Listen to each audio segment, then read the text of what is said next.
Thank you very much. Appreciate it. First, thank you for coming tonight and assembling. We recognize that health-related concerns and everything that's going on in the world. So thank you very much for assembling tonight. Welcome to the Y Colorado Village Community Information Meeting. My name is Nick Kitaev, and I work with Confluent Development. I'll introduce the rest of the team. They're sort of scattered about in a moment, but thank you for the great turnout. We really appreciate it. First, I'm going to run through just kind of rules of the road and agenda for what we're going to try to accomplish tonight. And as a reminder, some of you in the room may have attended one of these. We had two large community information meetings, one in October and one in January. In October, our first community meeting, we had 228 participants, and in January at our second, we had 263. By a show of hands, I'm interested, who was at one of our first two community meetings? Okay, great. Yeah, that's about 2/3 of the people in the room. So for the people who have been and have heard some of what the Confluent team, the team at the YMCA and our development partner, you'll hear a lot of the same information, and that's because this is a community information meeting that is in partnership with the City and County of Denver, and also because there are new names and faces in the room who have not seen this information. So some of it will be a bit repetitive, and ask you to bear with us on that. If you have one takeaway from tonight, I would ask that you recognize one thing. Our team, the YMCA and our development team, are working on creating a gathering place that the community can be proud of. We take the responsibility, I personally take the responsibility, of catalyzing this new YMCA extremely seriously.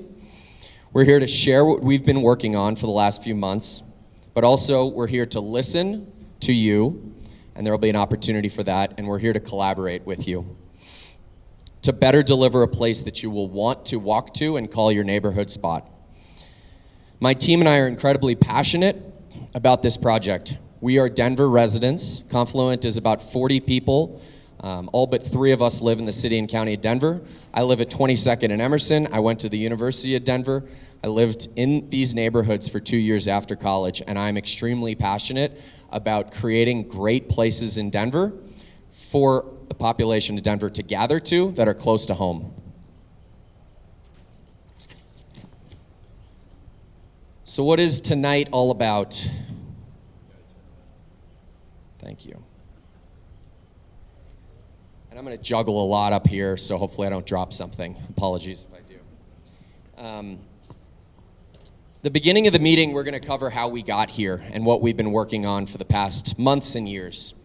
There's 2 things worth noting. Number 1, the information on the previous meetings is on the YMCA website.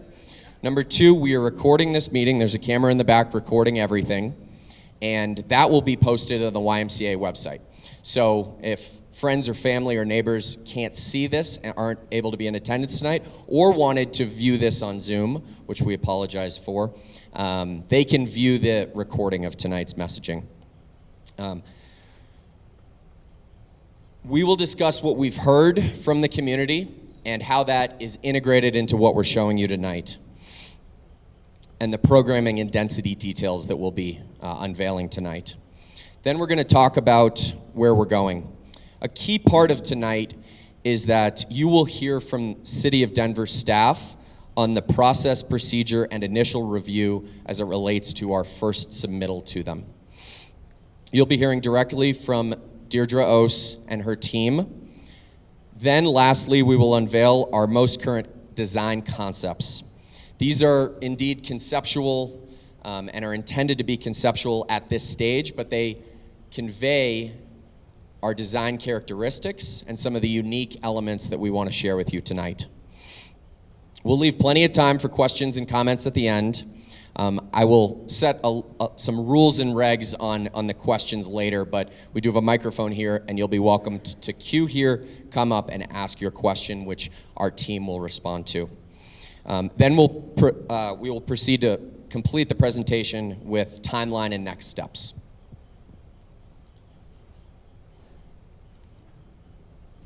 So we have a big, broad team that myself and others are leading, and I want to take an opportunity to introduce our team. So our team is made up of a collaborative partnership between YCore and the YMCA. YCore is a developer team made up of Confluent Development, again, Confluent is local here in Denver, as well as Republic Metropolitan, or shortened REMET, and that's represented by Aaron Mendelson, who you will hear from later. Each of our companies have about 50 people that are supporting us, that are working behind the scenes on this project, and many others. The YMCA of Metro Denver President and CEO Sue Glass is here, and you'll be hearing from her tonight. Sue and her team are supported by two consultants. One is GROW, which Brian Rigby is here tonight, and GROW represents and collaborates with YMCAs across the country to help them catalyze their real estate and create new great destinations that their Ys can live and prosper in. And then Proximity Green as well is represented by Grant Bennett. Grant is a consultant here in Denver locally and is helping the YMCA navigate what is a complicated process with the city. Our project team that is working with us is represented today, guided by public affairs consultants with CRL Associates. We also have our architect here, Stantec Architecture, represented by John Jonaszewski, who you'll hear from tonight, and our civil engineer, Kimley Horn, as well as our traffic, parking, and transportation consultant, SM Rocha. Now, I want to just orient everyone. You'll see on the screens here, right where you're sitting is outlined in yellow. This is the YMCA site. But I think it's important to orient and recognize the connectivity. This site sits at a critical intersection of Yale and Colorado, but doesn't actually benefit from great access. It sits at the center of four fantastic neighborhoods that have differing needs and differing components to them, but it doesn't provide great retail services or great additional amenities to the neighborhood other than the YMCA.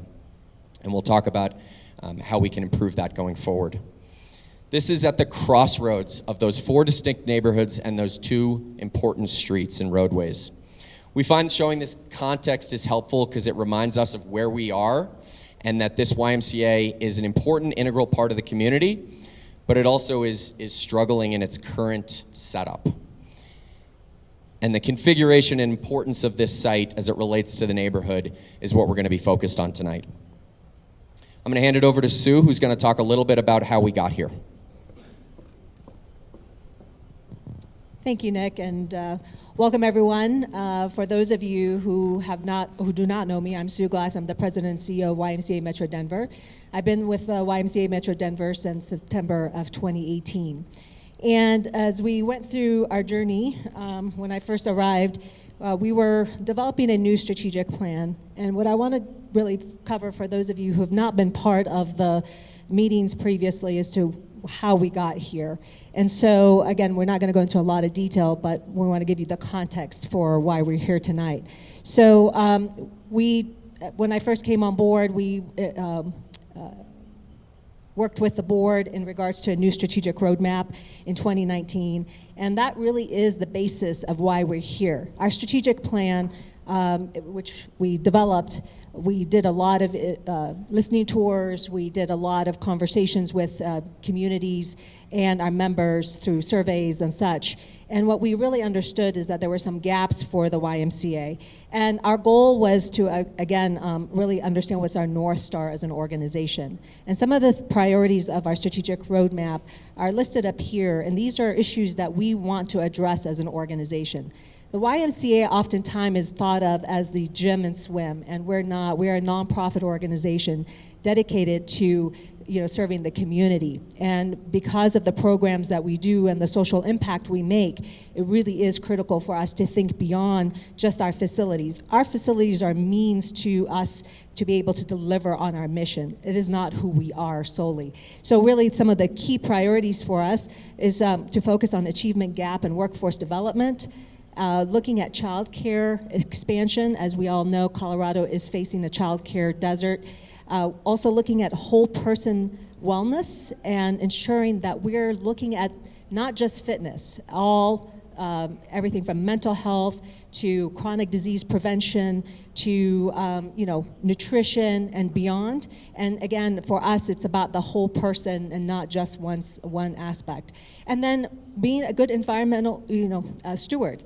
We have pretty large facilities. And with these facilities, we understand that we have a duty to the environment and how we can become more sustainable. And then we understood that our role is to create a third place. And so those were our guiding pillars as to why we are kind of went down this path. And through this process, we realized that we cannot deliver on our strategic roadmap fully and because of our facilities that provided a lot of challenges. And so you can see the challenges that we've seen. We've had declining membership.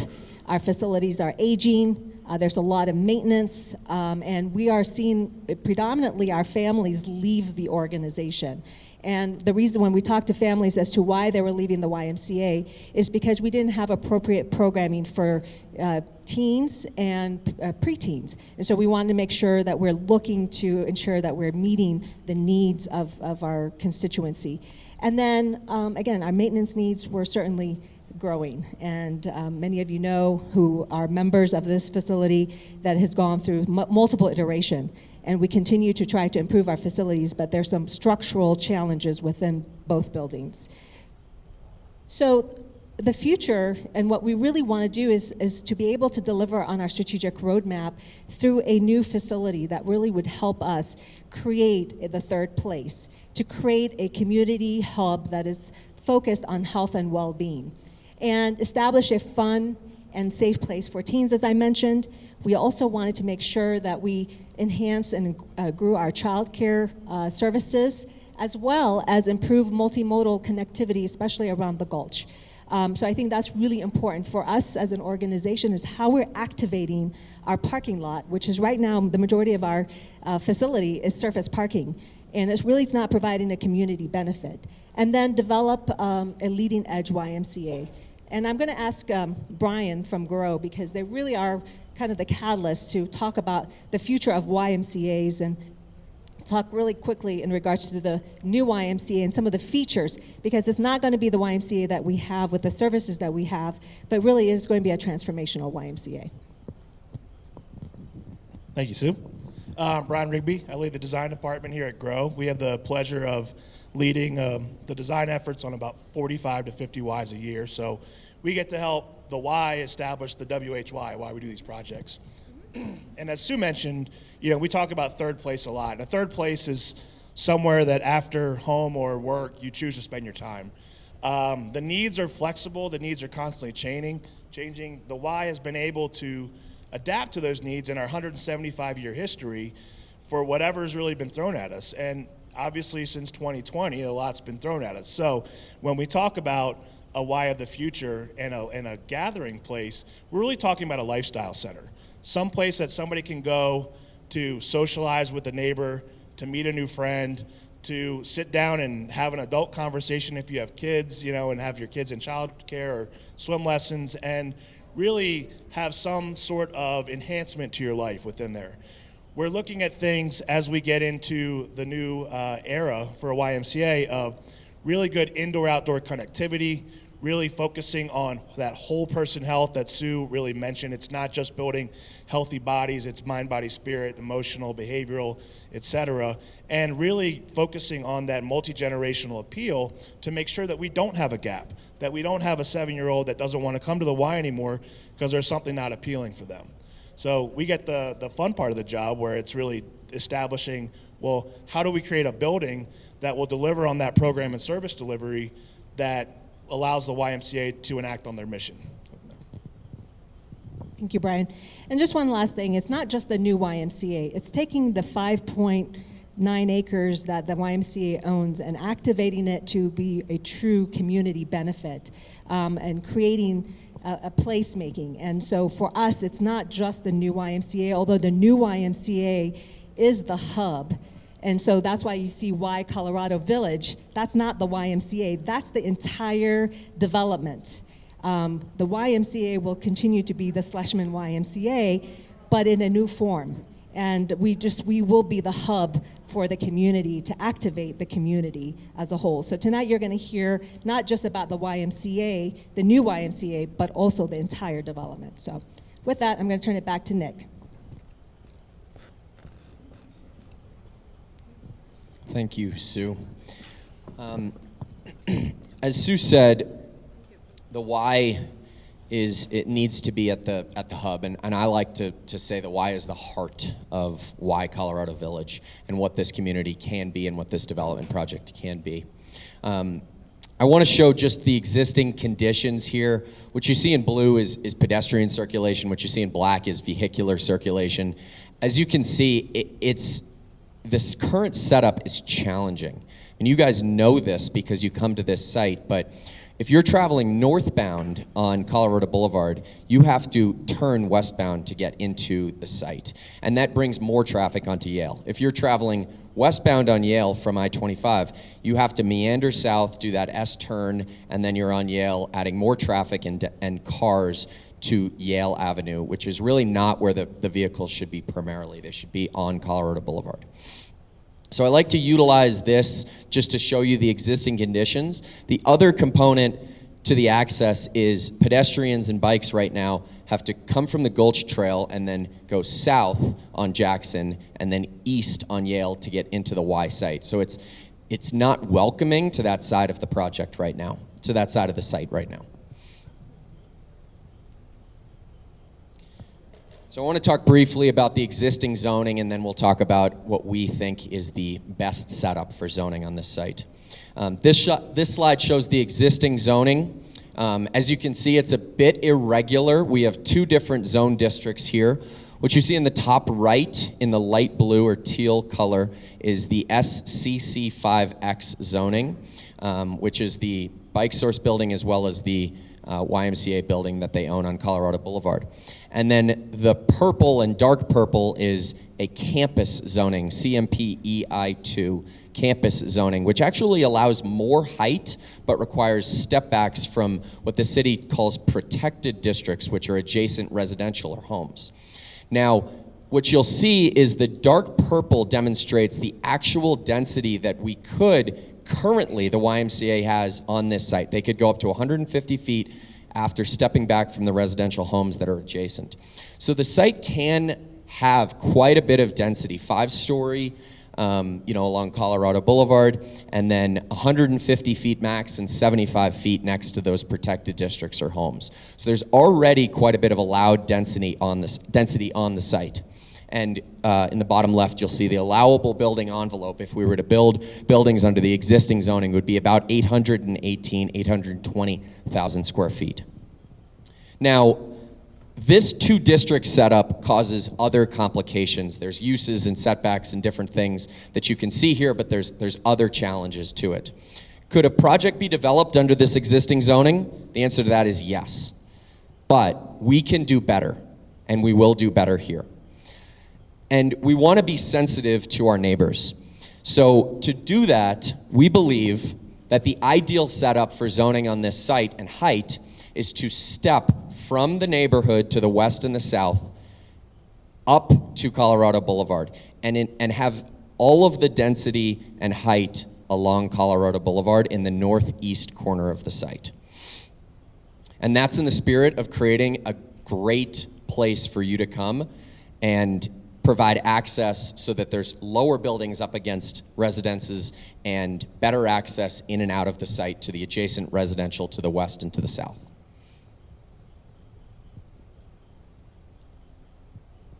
Now, you've heard Sue kind of say that the setup right now is clumsy. We believe that the best setup is a new proposed YMCA in a consolidated, single building, modern facility to deliver those services that Brian and Sue talked about to this community for the next 75 years.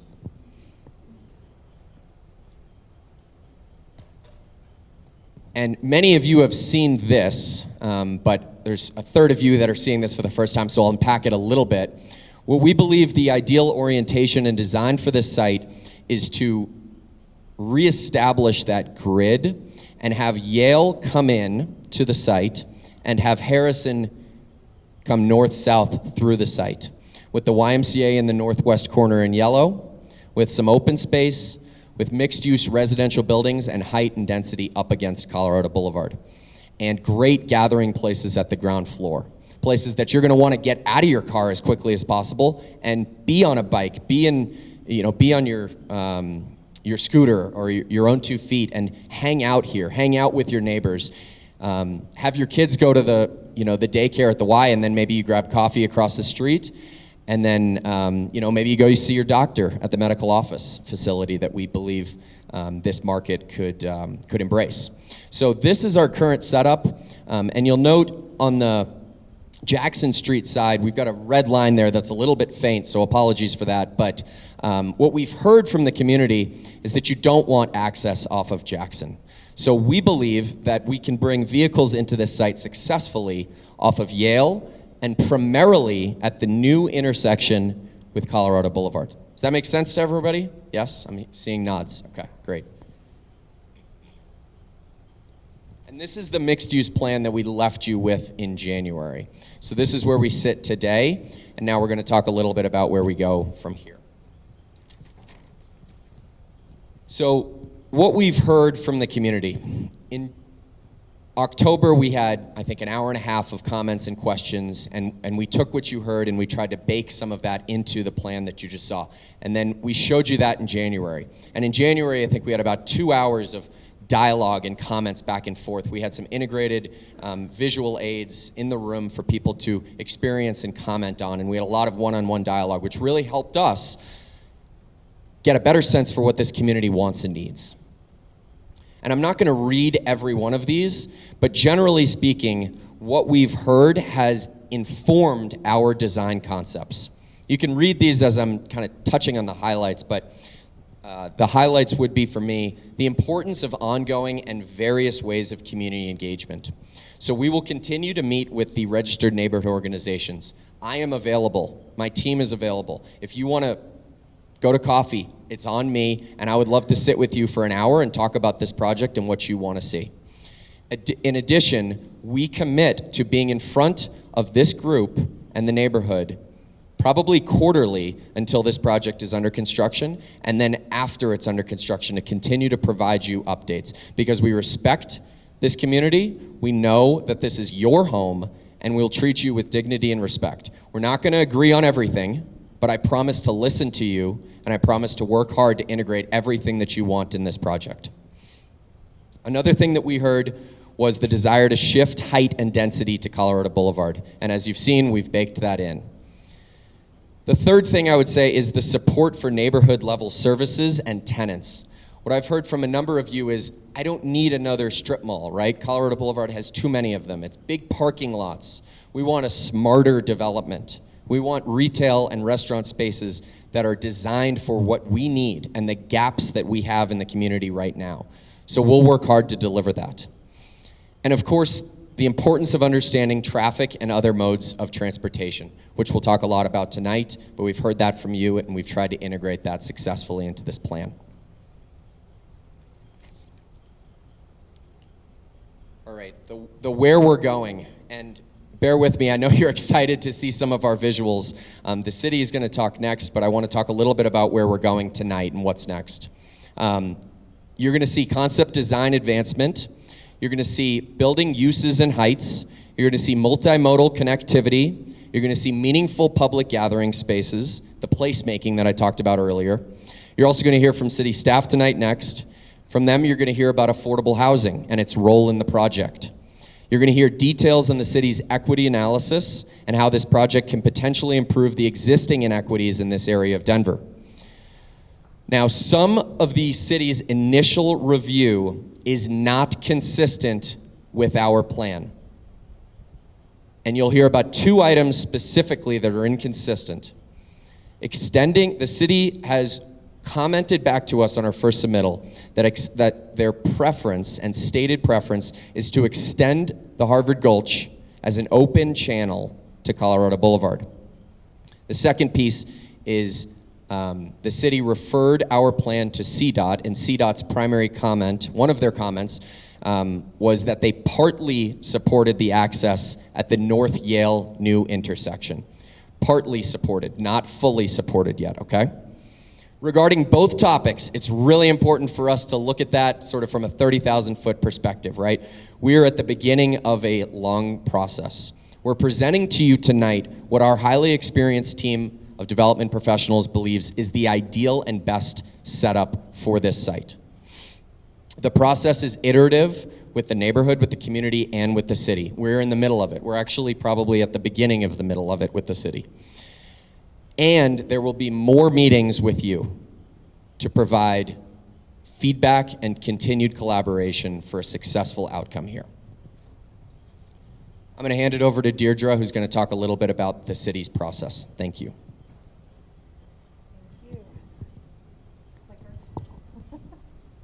Thank you so much. Appreciate it. Yep. I'll go ahead and demask for this.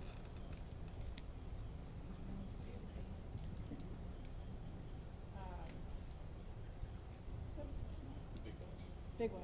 Big one. Thank you. My name is Deirdre O's. I'm with Development Services with the City of Denver. It's nice to be here, actually back here. I grew up in the Observatory Park neighborhood. I went to the YMCA day camp for as long as I can remember. I was a day camp counselor here all through my college years, so this does feel a little bit like home, and I understand the importance of this project to you. And I've put a lot of that effort into, our review preliminarily on this site. So I'm going to dive right in. Nick's already covered a few things that you'll see slides on, so I'm going to pretty much graze over those. You've already heard talk about zoning and all of that. I really want to just share with you what our review results are so far. And like Nick said, this is an iterative process, and it's really important for us to have this foundation to start the conversation with the YMCA. Sorry. Yeah, and I'm also doing these isometric exercises to keep looking back at the screen. So I see how exercise is built into the presentation too.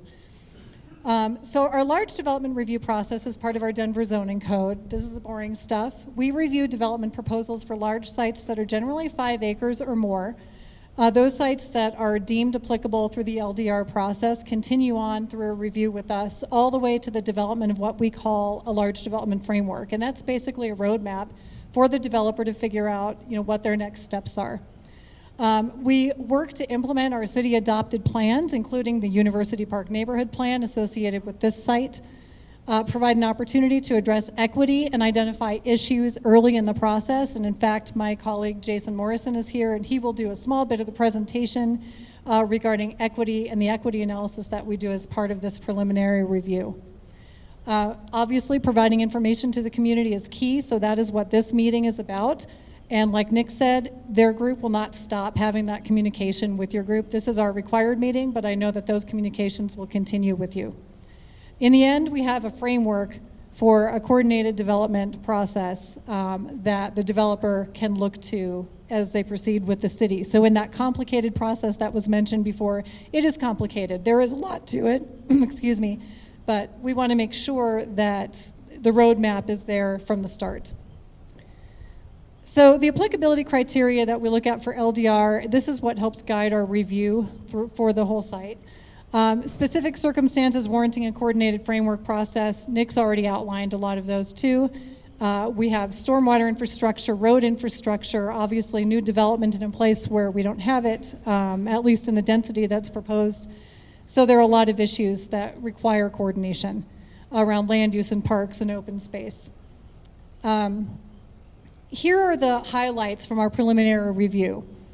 Our city plans, including the University Park Neighborhood Plan and Blueprint Denver, identify specific items of concern and challenge and opportunity for this site.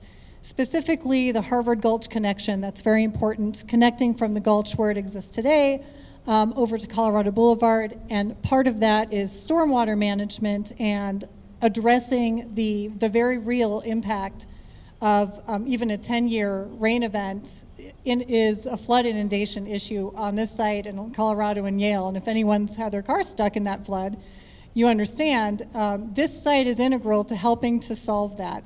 And Schlesman knows that, you know, the development team, we've had some great conversations to start out, but stormwater management's integral to development of this site.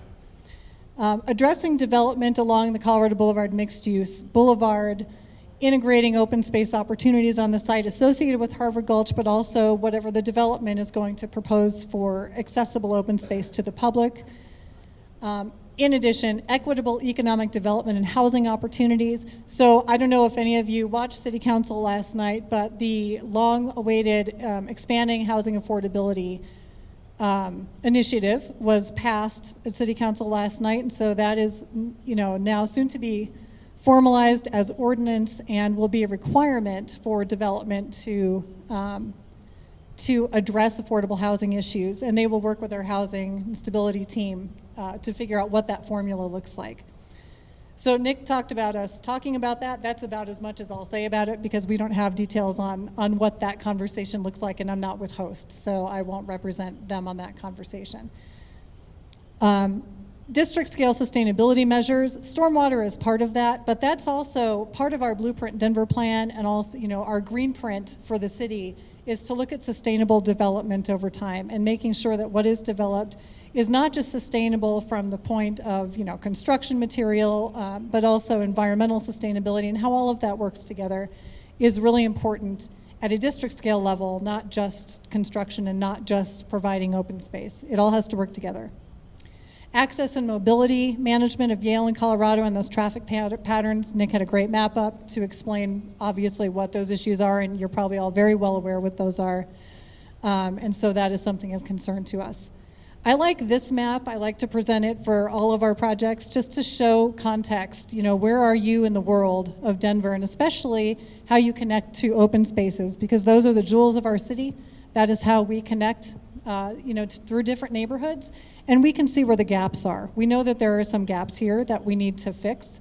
Harvard Gulch is part of that. And you've already seen the context. You've already seen the zoning, so I won't get too much into that.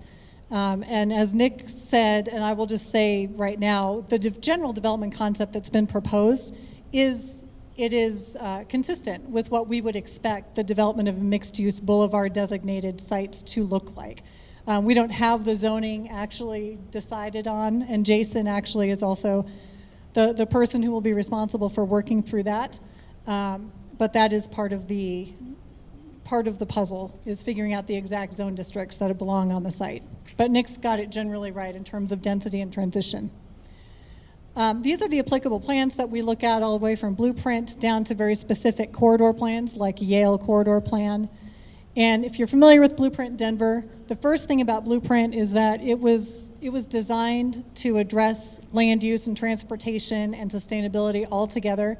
And the first thing it does is recommends this process for large sites. So putting that out there now. Looking at land use and built form, the recommendations from Blueprint Denver for this site identify it as a community corridor and what they call other open space. That's just because the YMCA has been sort of designated as campus. But overall, the site is a mixed-use site, and the expectation for mixed-use development is obvious in our plans. So it is reinforcing, the development proposal reinforces the plan policies that we have out there. Regarding mobility, we have several mobility designations for around this site. So Colorado is a mixed-use arterial. The Yale corridor, part of it is a residential arterial. And then high-capacity transit is also another designation and expectation on Colorado Boulevard. So how does that mixed-use development also comport with what, you know, the Regional Transportation District will be doing to help serve this site, especially with increased density? So RTD is another one of our referral agencies through this process, and we will work with them to ensure, you know, we know how they would need to serve the site. Also, bike modal priority. I biked over here tonight. I will just say Yale is not a pleasant place to actually put my bike, but I made it and I'm alive. So I look forward to things that this site will do, and of course what the city will do in the future to improve biking along the corridor from east to west.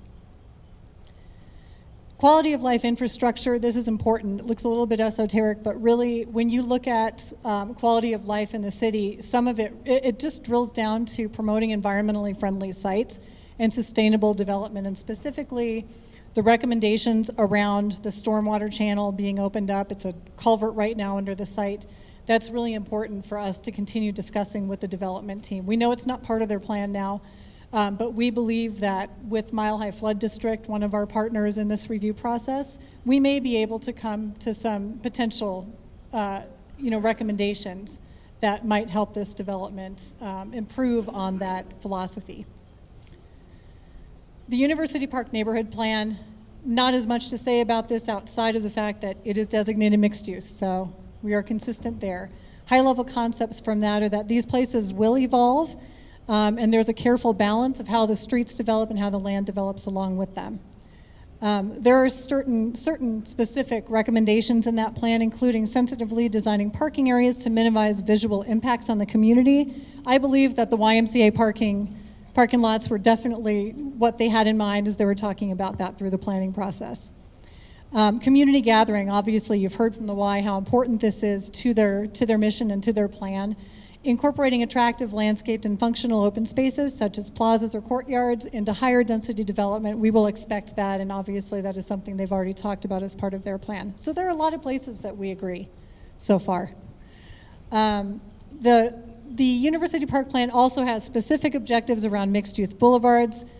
I'm not going to go through all of the detail. You will have this presentation available, but these are specific recommendations that also are consistent with what we have seen presented so far in the preliminary development concept. The Eastdale Avenue Corridor Study is a study that was done following the University Park Neighborhood Plan to really understand what connection along Harvard Gulch meant and what the gaps are. And so you can see from this map clearly where Harvard Gulch kind of ends and the parking lots start. There is a recommendation to explore a partnership with the YMCA, and this is our opportunity to have those conversations and those discussions. So we very much look forward to that, and it's not very often that you have a development group come in to actually implement a plan or have discussions about implementing a plan, because sometimes the development doesn't really look the way the plans do, but in this case I feel like they're really paying attention to that. The University Park Neighborhood Plan, the Harvard Gulch connection, like I said, very important. We not only look at Harvard Gulch just connecting to Colorado, but then how do all the buildings orient around that? That's going to be an important part of our review. Definitely not reading all of the detail here. This is really what our technical staff use, and I threw a few slides in there just to say, we have a storm issue. So we are looking at that box culvert and looking at opportunities to discuss an open channel. Our wastewater team has very specific recommendations and requirements for studies. These are the kinds of recommendations that will go into that framework that I discussed as part of this large development review. And the development team is aware of all of these and has these to help start outlining their roadmap. From transportation and mobility, this map was actually what was provided by CDOT as a preliminary map, basically showing that the concept for going in and out of Yale, so Yale going westbound as it goes right into like the bike source site.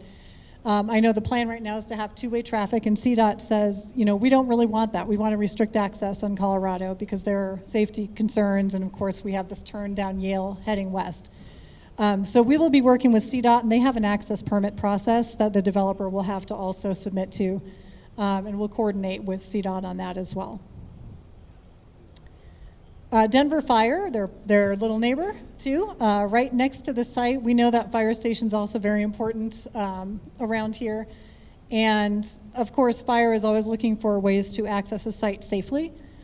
So they prefer the two-way alignment of Yale to the main street, and that's a little bit of a conflict with what we hear from CDOT. So these are the kinds of things that we have to work on to make sure we have the right kind of access coordination. The other thing about fire, and I want to just mention this because Nick mentioned it, and I know the South Jackson Street residents are here, and thank you everyone for being here and being so engaged in this. The city process will provide the requirements for access, and it is not yet a done deal, or understood that Jackson is completely off limits for any kind of access. they might require it for fire. They might require it as a secondary access if controlled, but we don't know that. So I just want to put out there that that's not really a decision that's been made, and that will continue to be part of our review. We've already talked about transportation and the trail, and that the site is really achieving, if we plan for this site right, that we can fill the gap in transportation for the trail and transportation for bikes. From Denver Parks and Rec perspective, Stacy West is here, and she is with Denver Parks Planning. And while there is not an expectation of Denver parkland on the site, unless there's something associated with Harvard Gulch, there's not an expectation for an actual Denver park. So Denver Parks and Rec works with us to coordinate the location of publicly accessible open space on the site. HOST, our housing stability group, just talks about compliance with expanding housing affordability, and again, will not represent what that answer is because we don't know what that is yet. And then we have recommendations from our sustainability office talking about community engagement, exactly what we're doing tonight. Considerations for the ecosystem and how this development falls into that, exploring district scale measures for sustainability. And really what they recommend right now is future discussions with the applicant identifying the context of our equity response. So the equity review that Jason does here in a minute, we'll talk about future planning and how that impacts the overall good of the community. Denver Economic Development also provides a referral on this, and they are encouraging local businesses and locally owned food markets potentially, or something that can be complementary to some of the retail you already have in the area. So, thanks for letting me present all of that to you. Jason, I'm going to hand it over to you real quickly for the equity analysis piece. Thank you.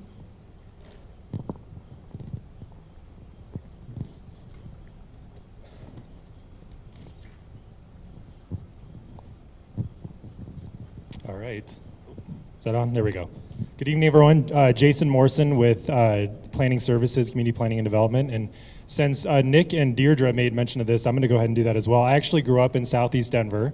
I grew up in the Virginia Village neighborhood, and I distinctly remember playing basketball in the larger building. And I think it's like a carpet gym in there, I believe. I think we were the Denver Nuggets. I don't remember, we weren't very good, but I remember, playing basketball and having a good time. So just had to throw that out there so I didn't get left behind there. So as Deirdre mentioned, I'm going to cover the equity analysis that was done on this particular site. And as she said, with every large redevelopment, the city does conduct an equity analysis. And the city's vision is for every resident to live in a complete neighborhood with access to jobs, amenities, and services. Each LDR proposal provides an opportunity to understand how one project can improve or at least not increase existing inequities in the neighborhood. So within Blueprint Denver, there are three major equity concepts, and you can see them here on the screen. They are improving access to opportunity, so access to certain amenities in a neighborhood, reducing vulnerability to displacement, so stabilizing residents and businesses who are or could be forced to leave due to increasing property values or taxes, and finally, expanding housing and jobs diversity, so providing a more inclusive range of housing and employment options in neighborhoods. So within CPD, we examine these three indicators and look at how the site scores. This helps us identify as a city what key issues or needs are present and potential options for improvement to serve an identified need.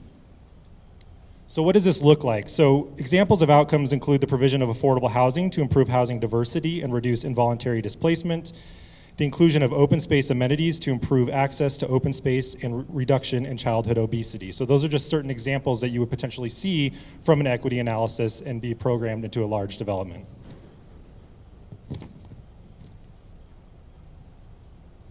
So in the interest of time, I just wanted to provide kind of a high-level summary of the equity analysis, and that's documented on the screen here with these great icons. So overall, the neighborhood scored fairly well in terms of access to opportunity, vulnerability to displacement, and jobs diversity. However, within almost every category, certain needs have been identified, and this particular redevelopment project presents a unique opportunity to improve equity in the area, especially as it comes to some of the housing indicators. So for example, in a development proposal like this, the city might encourage the provision of more diversity in housing provided, including size, costs, and affordability in order to improve this metric. Similarly, you can see that the census tract scores on the lower end when it comes to access to grocery stores and public transit, so the city might encourage the development of wider sidewalks and investment in public transportation to improve this metric. So there's really not a one-size-fits-all approach here, but the city is making a conscious effort to work with developers and property owners to improve equity in the area by providing better access to goods and services, jobs, and housing choices. So we talked quite a bit already about the University Park Neighborhood Plan, and so within CPD we also turn to this plan for guidance when it comes to equity.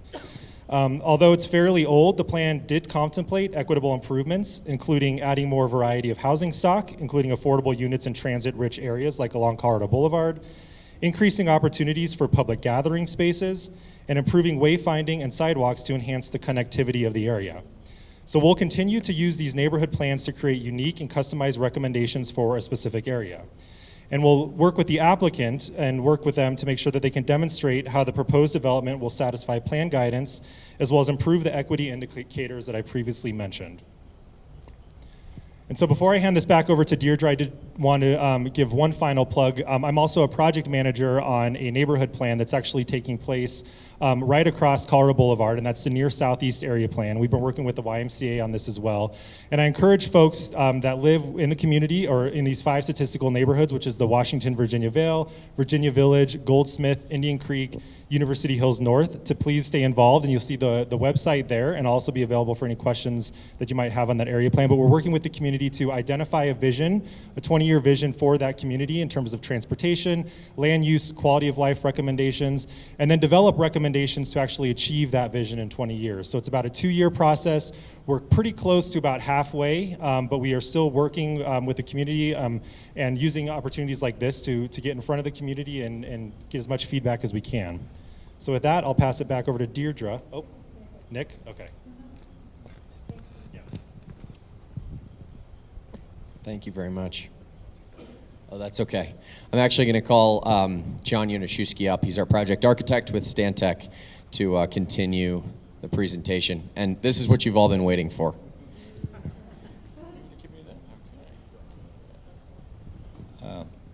I'm John Unishewski. I'm with Stantec. I'm a senior principal.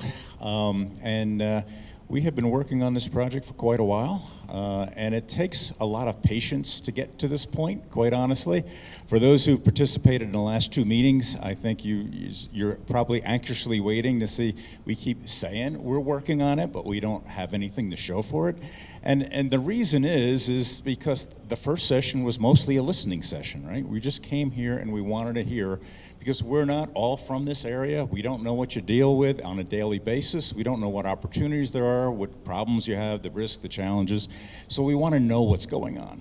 We're also dealing with multiple players, as you just heard in this conversation about, we have to understand what the city needs, we have to understand what the Y needs, we have to understand what the development needs, but most importantly, we want to understand what the community needs, because that's the biggest impact we can have with these things.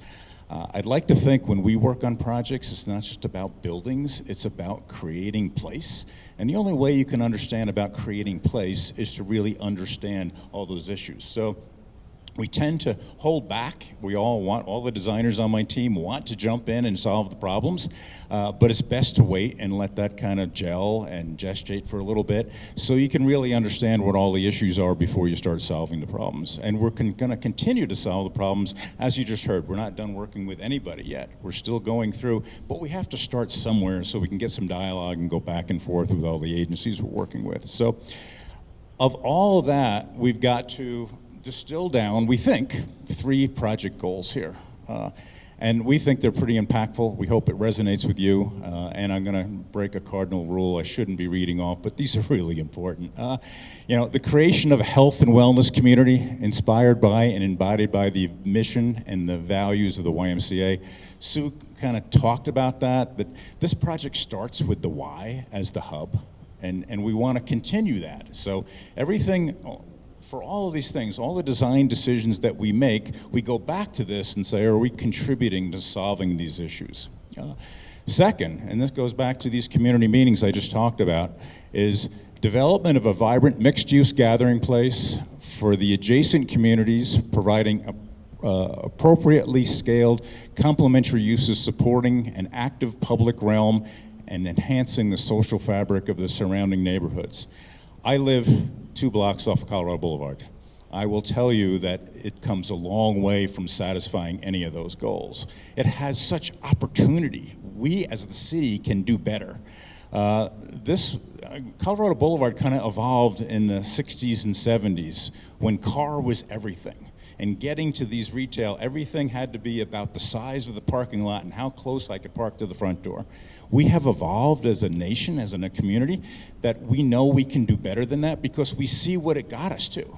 And nobody likes it. Nobody likes that in their backyard. We sort of like the convenience of it, but we hate living next to it. And so we know we can do better, and we think that this project hopefully could be a catalyst for other projects up and down Colorado Boulevard to do better. And then lastly, improve connectivity. You saw what a train wreck it is to get to the site.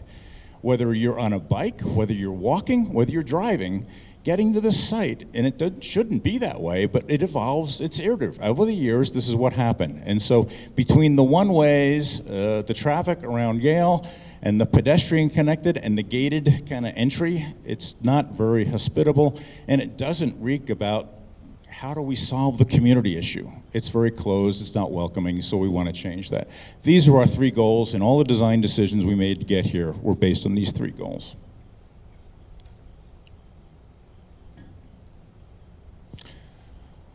So what you saw last time was a bubble diagram of some of our ideas. This is a little more detailed diagram, but the same idea is there. The why is the center of the community, and it's also the transition from this project back into the community. You understand that the reason it needs to be there is because we want continuous service to the community. And the only way we can do that is build on the vacant area, but it also means it's the best spot for the Y to be, because we view the Y just as the Y does. It's not just a place to hang out for fitness, it's a kind of mind, body, and soul connectivity back to the community and what it gives back to the community. So we want to make sure we gave a prominent spot on the site, not make sure we got to the Y through the Colorado Boulevard, but also make sure it was a transition back to the Harvard Gulch Trail and connectivity, multimodal connectivity back to the scale of what's behind us there in the single-family development, but also connectivity back down to Main Street. So we wanted to make sure that was an integral part, and so we were very intentional with where we put the Y. Item 2 is our mixed-use community, where we thought it'd be to the north. It's where we want to put the density. We talked about the equity analysis. It's important to us, for a diverse community, to make sure it's equity for all, not equity for some. And we want to make sure housing is such a critical need right now. And so the predominant use of that building is going to be housing. But we want to make sure we activate that housing and have something at ground level that is not just a lobby that get to it. And for that reason, again, part of the equity analysis, a grocer, but not just another King Soopers, not just a Sprouts, but something, a neighborhood grocer, something that you want to go to, grab coffee, meet friends. So it's, again, it should be a catalyst for the neighborhood hub. We think the grocer could be an anchor to that, and there's a need for that. That is all fronted around Main Street, which we talked about, which is that extension to Yale. We want to make sure that we continue that. And not as an extension as, hey, this is a shortcut from our commuters, we're going to go through there. This is a neighborhood street. It's like saying I'm going to take a shortcut and go through Fillmore Plaza in Cherry Creek. It's not a shortcut to anywhere, but it could be. And if you think back to our best community hubs, the idea was back in the 1920s, when we weren't relying on the automobile, we were relying on basically mass transit. And mass transit back in the 20s was a streetcar. And all these community hubs, the valued ones that we look at right now, all grew up around the streetcar. And those are those neighborhood commercial districts that everybody says, isn't this great? Couldn't we have one of those in our community? Well, if that community evolved in the 50s and 60s and 70s, probably not so. But if it was post or pre that, then you saw that there. We'd like to bring that back to this. And so this is a multimodal kind of community that we're looking at, where we give preference to bikers and pedestrians and make it a little harder for you to drive the car here. And that's by intention here. On the south side, we're going to continue with the residential theme. Again, mixed use with food and beverage at the base, residential above that. And then 7, as we noted, is medical office. Again, keeping with the idea that this is a health and wellness kind of profile. The idea that you can come here and see your doctor, that you can buy healthy food at the grocer, that you can have affordable housing, and that you can go out and work out and have meetings at the Y, all in one place without using your car. Wouldn't that be a wonderful opportunity? So with that comes the density conversation, right? We already talked about where we want the density to happen as a community. We got a lot of head nodding that we don't want it next to the neighborhood. We don't want it in a single family neighborhood, but we do and could tolerate that at Colorado Boulevard. That makes sense because that's where the mass transit is. There's already taller buildings on that side. But think about it, it's a bubble. When you push on it in one place, it's got to go out in another place. We already talked about the use by right density of over 800,000 square feet. We're developing now, based on this diagram, 790,000 square feet. So we're under what we could do on the use by right. What we want to do is push that density to the north in order to make the density on the south and the density on the west smaller. So if you think about it, the end of the Y where it touches Jackson Street is a single-story building right there and steps back to the community. That's our goal. It's an opportunity for the Y to have rooftop gardens and have amenities that service the Y. It's also that transition I talked about to the neighborhood, but it's also a way to bring kind of a single-family scale back to Jackson Street, where currently we could do up to 5-story buildings there. So what we're doing is saying, should we take that density that we can do on that side, and can we push it to Colorado Boulevard, where we can still have the impact to housing and solve some of the equity issues, but at the same time develop that so it's not a nuisance to the neighborhood and doesn't impact the neighbors. The other same kind of category happens at Yale, where we're going down to the south, we're impacting neighbors across Yale. So the same concept holds there too, where we're doing 3-story, stepping up to 4-story, and then stepping up to 8-story. So the idea is we're pushing the density to the north and to the east, where it makes sense, along the highly trafficked, basically state highway of 6 lanes of highway, and then downsizing everything to do that, and developing lower than we could by use by right. So what we're trying to do is make all this work. It doesn't work with the current zoning. We have to reformat the zoning. That's why we're working with the city to find out what will work. And so with these diagrams, it starts to inform a process. Again, these are just diagrams. These are either easy concept studies to understand. We're not done yet. This is just our first stab at what we're doing there. So with that, we don't want to lose any character. So the most important stuff, it's one thing to understand the height, it's another thing to understand what you walk past every day. And the making of place happens for what happens at the ground level, not what happens on 12 stories. So what we want to make sure is that there's a vibrant Main Street when you come in off of Colorado Boulevard, anchored by the grocer, but also looking at the across the street, that if you have activity, if you have storefront, if you have engaging retail, if you have food and beverage, and you have cafe tables, it's a place that people want to walk past. Again, makes you get out of your car because it's a pleasant experience to go from point A to point B. If it's a parking garage, if it's a strip mall, it's not a pleasant experience. I just want to drive to the front door, get out of my car, and get back in my car. So the idea here is to have an active Main Street that people like strolling. So with that, and with the density we just talked about, that takes a wider street, it takes wider sidewalks for those cafe tables, it takes less density. The grocer is it's a single level. So to make that scale feel like South Gaylord or other places, bring the scale down to Main Street, bring the scale down to the neighborhood, but put the scale where it makes sense on the northern part of the site. Parking, what do you do with parking when you do all this? Well, hopefully it's in the buildings and it's away. And it's, in this case, what we're showing is grocer, public parking behind, the Y making the transition back to the neighborhood, the connection to Harvard Gulch. Parking is for the Y is self-contained, and then there's some surface parking for the neighborhood retail. There's also street parking for the neighborhood retail. At the same time, focusing on the space between the buildings, because we think that's the most important space. So Main Street, what happens there, but then when going in, we call it the central green or the village green, if you will, where it's open space, it's park, it's programmable space. A lot of things can happen here, and we have some renderings that will show you what could happen there with our vision. The other thing is connectivity. We talk about the Harvard Gulch, but if you've ever walked out there, it's the gulch to nowhere. It just dead ends, and you just don't, there's no reason to continue onto the Gulch. What we want to do is make a safe, family-friendly connection from the Gulch across Colorado Boulevard, but also make it maybe a pit stop along the way. Wouldn't that be wonderful? I can get off my bike, I can get a coffee, I can meet friends, I can hang out at my favorite bakery, and then get back onto the trail. So, hopefully I got enough battery to finish. Okay. Okay, I'll go a little faster maybe. So the idea here is the connectivity, but not just vehicular connectivity. Like I said, we want to play down the vehicular connectivity and increase the pedestrian connectivity and the bike connectivity. So this is some of our original imagery of what we were thinking about going forward. Again, Colorado Boulevard could do better. We have areas in the city that do this. So the idea here is to make this our main street, make this the neighborhood main street. Again, wide sidewalks, anchored by a grocer.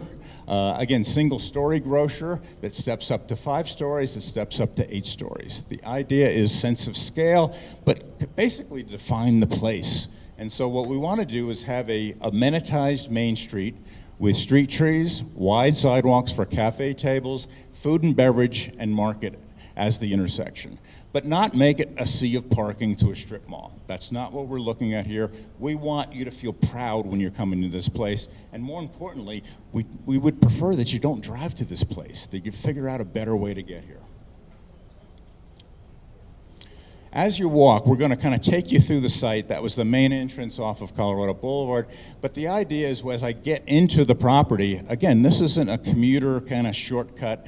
The idea is this is a pedestrian scale with brick paved sidewalks and connections and plazas and village green, but also then, as Sue had mentioned, the Y is the center of the project. So we're highlighting the Y here. You can kind of see it at kind of the corner of Main and Main, if you will. This is the corner of Harrison Street and the extension of Yale that we talked about, with the Y being the center. So even if you're coming north on Harrison Street, we finish at the Y. When you're coming west on Yale, you finish at the Y. So the Y, again, is the community center. It's the center hub of what's going on there. And then around the Y, we're very strategic about putting public amenities in public plaza space. This is the first plaza, the community plaza. It's right outside the grocer. Again, a generous area for you to meet and socialize and meet. Again, it's the neighborhood hub. So what are we giving the neighbors to meet? Why do I want to go here? Why do I want to hang out? Why do I want to just get from my parking lot to the retail back? Is because we're social. If these last few years have taught us anything, we love to get out and meet people. And so if we don't have that opportunity, we lack that opportunity. And there's, again, look up and down Colorado Boulevard. There's plenty of places where we meet our neighbor at a retail establishment, but we don't linger, we don't hang out, we don't have coffee because the opportunity isn't there. We want to give you that opportunity here with a wonderful plaza right outside the grocer. This is the connection, this is that extension up Harrison. We want it to feel like a continuation of a residential street.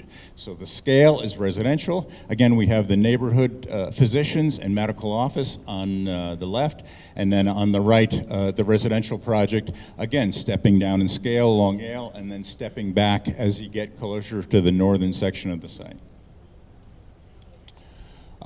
This is, you know, to me, should be the pride of the neighborhood, right? The village green. This is programmable space. It can be programmed by the community. I could see that there could be art shows here. I could see community events happening in this space. Right now, we're showing it a programmed event with outdoor yoga for the Y. The Y will have programmed outdoor space here. But the idea here is a melting pot where everybody can come hang out. Behind that, you can see the indication of a children's playground where I can sit at the cafe, I can watch the children play, or I can meet people at the Village Green. So the idea is making a place. And again, going back to that density conversation, the reason we can do wonderful places is because we don't have to fill it up with buildings. And if we don't fill it up with buildings, we can provide what I would consider a public benefit, but also gracious amenities between the plaza. This is the greener plaza. We've got the more urban plaza right across the street from this. But this is sort of the front door to the Y, but also it's the transition back to the neighborhood. And so we wanted to start downplaying that urban experience that we have on Main Street into a more passive experience and a playground experience, but it's family friendly and safe. That's our goal with this. Also the connectivity of the trail and multimodal. We just want to show this. This is the entrance to the Y, but it's also a way to define that. How do we get through this and then extend that kind of idea of a pleasant biking experience, get you to the other side, and hopefully make that connection that the city talked about to other green belts within the city. And again, we're pushing that across the city. I love the idea of the bike being equal to the vehicular traffic. There's got to be a way we can get that to happen here. So again, that connectivity is so important to us, and I started to transition to, because this next slide kind of shows it all together, right? We showed you kind of walking in, we showed you walking around the project, we showed you how the scale shows. This shows it all in one place, right? Again, this shows you the idea of looking from the west back to the east. All the concepts I just talked about, the Y is, again, with the Y, we've got the natatorium facing the west, which is kind of a quiet, more passive program. We've got childcare on the second floor, gymnasium and fitness on the third floor, and then admin and meeting spaces on the top floor there. So again, it makes the perfect transition building with the roof gardens that we're showing here. At the same time, the generous open space in Village Green, kind of fronting that transition back to the neighborhood. The medical office, again, stepping back up, and then pushing the residential mixed use on Colorado Boulevard where we think it belongs, again, tied to the mass transit that happens on Colorado Boulevard. All at the same time expanding that central area for socialization, Main Street connectivity, making it the urban hub that we think the neighborhood would enjoy going forward. Again, keeping the density below our use by right overall, but needing to rezone this to make it look like it looks like in that display. Again, I said that connectivity. Now we're on the western side of the project, looking east. The idea here is to make it feel like it's a continuation of the trail, but it's going to transition. So kind of natural vegetation, again, the idea of bringing that scale down to a residential scale that happens along Jackson Street. That's the Y from the west. And then as you connect along the Y, bringing in residential materials along with the Y, and then also making sure the trail is distinct from the pedestrian traffic that can come in from a different section. But the idea that there's no doubting where that trail connects to for safe passage across Colorado Boulevard and the connection to the Village Green and the Main Street. And then lastly, how that feels when you're a pedestrian walking on Jackson Street, kind of the back door to the project right now. There's a chain link fence. As we noted, you have to walk all the way around to Yale to get back into the facility. This to us is just an extension of the sidewalk, keeping with the natural vegetation, downplaying that, going from here to the children's playground, going from that to the Village Green, going from there to the new Main Street. So with that, we think we've tried to solve those projects, goals that we initially set out for. Again, we got a lot of work to do over the next year between the city and this neighborhood group, but we're hoping now we've given you kind of a vision, and I'll turn it over to Nick, and we can talk about next steps and question and answers. Thank you, John. Yeah, perfect. I'm going to invite up our project team, Aaron, John, you can stay up here. Sue, come on up. And Brian, yep. Appreciate it. Deirdre, we'll let you hang, and if there are any city-related questions, we'll call you up. So I would like to invite folks, I'm going to just set some quick rules here as it relates to the Q&A. No, that's after. So I know a lot of you probably have more than one question. What I would ask is that everyone can kind of, be respectful of both time, and also that they're, everyone has questions and wants to get them out. So there are comment cards. You can leave a comment card or a question on there, and we will get back to you. Or we'll just ask that you queue up right here, ask your one question. If you have more than one question, we would ask that you get back into line. If you have a follow-up related question, we're happy to field those, but want to get through as many as possible. So just queue up right here, and there's a microphone here. Who's first? Come on. We'll ask that just 2 or 3 people queue up so that you don't have to stand for a while. Thank you. And then I'll direct to the panel.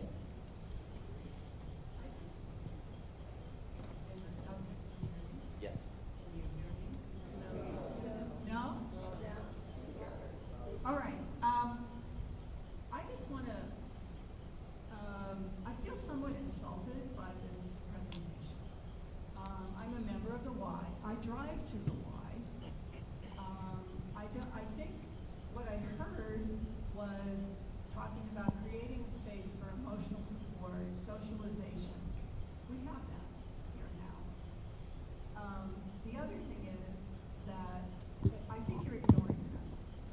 The other thing is the whole walkability issue. I think what you need to do is look at what who the current members are, who you hope will carry over to the new place, and find out how many of them walk or ride their bikes here. What are people going to do in the winter? I don't think, and I also believe if you open this up for mail, it's going to cause people to cut work. I really don't have a question, those are just my statements, but I really feel like you need to assess who your members are now. So you have 3.5 years to work on family membership. If it's dropping, then we'll start working on it. Thank you very much. I appreciate the comment. I think that's great guidance for the YMCA team and our development team to take into account how people travel to the site. And I think we're trying to accommodate multimodal, which doesn't just mean biking and walking or just biking, right? It's cars as well. And I own a car. I acknowledge the fact that, Coloradans and Denverites love their cars, and we have to manage that along with the city expectations and the expectations, to keep progressing the sustainability of our cities. So I take your advice, and I think the whole team will take that under consideration and continue to analyze the right mix of multimodal and what that really means to be successful at this site. Thank you very much. We appreciate it. Go ahead, sir. I just have a very straightforward and simple question. I'm trying to determine whether the Y under your configuration will be as large as the Y is today. Yeah, great question, and I'll let Sue answer that. Yeah, actually, it will be pretty much comparable to the spaces between the two buildings. They'll just be combined into one building. And more efficient and a lot more open space and more programmatic activities that we'll be able to do as a result of that. Yeah, you're good. My question is, the housing, is it going to be owner occupied or is it going to be rental? Great question, and I would love to say we can build condos successfully in this city. Unfortunately, there's state and city legislature that makes that quite challenging, and there's a lot there to unpack.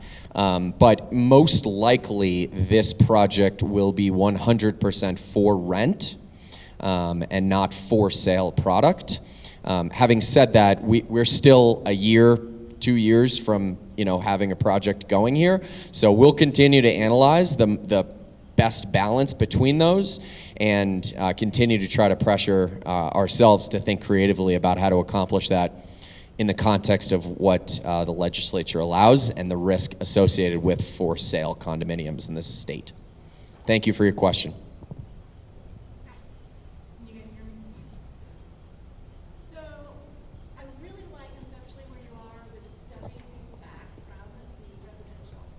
Although when I'm looking at the imagery, I see that the Y is stepping back from where we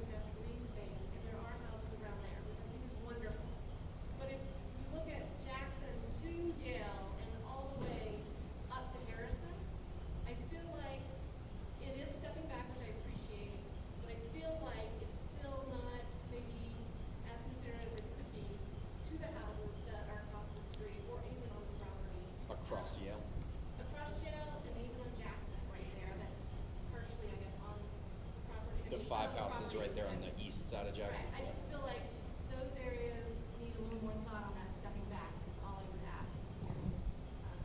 Continuation of this. Yeah, that's great commentary, and I think you're almost a step ahead of us, frankly, with how we're thinking about. Sure, yeah. What was your name? Jane asked, I think she really was making a comment around the step back strategy that we're utilizing from the neighborhoods. And I think her comment was that maybe it's not doing as much as it could as it relates to stepping back from the neighborhoods and being conscientious of being up against single family residential. Is that accurate, Jane?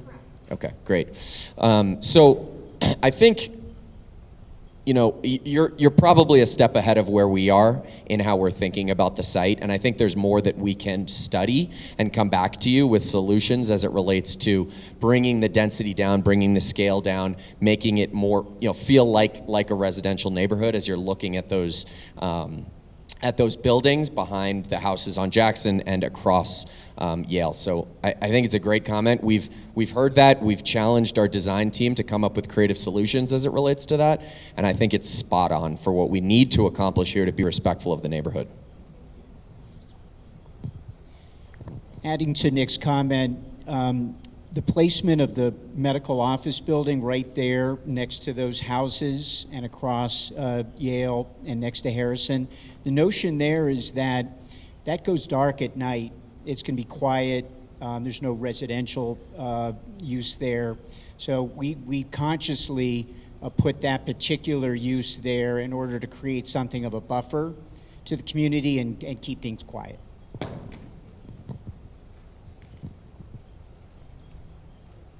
My question has to do with the relationship to traffic and at Harrison and Yale. As somebody who lives at the corner of Harrison and Yale. Yeah. So the concern is the parking. You want people to walk to this space, you want people to bike to this space, but most people will drive into the neighborhood, park, and then walk in. Therefore, parking along Harrison, Jackson, and those those streets is going to be incredibly congested, and we're concerned about the impact that's going to have on the community, as well as just the overall traffic patterns. Is there going to be a stoplight? I'm not saying a 4 stoplight, but is there going to be, how is traffic going to be controlled at Harrison and Yale? Yeah, great. Just to repeat it, the question was, how is traffic going to be controlled at Harrison and Yale? And the concern was related to customers and people coming to the site and parking on the residential streets. What you didn't see in the visual, and I'm kicking myself for this right now, is the below grade and above grade parking that we have. So the visual that you saw, and John pointed out the at grade parking, we'll come back to you and show some more detail around the below grade parking, but below the mixed use residential building on the northeast corner, the most dense building, we have a full tray of below grade parking, about 180 stalls, and then we have 3 levels of above grade parking there for the residential above. So it's kind of bifurcated between the retail and the grocer shopping, and then the residential would be protected above. So there's ample parking for the retail, grocer.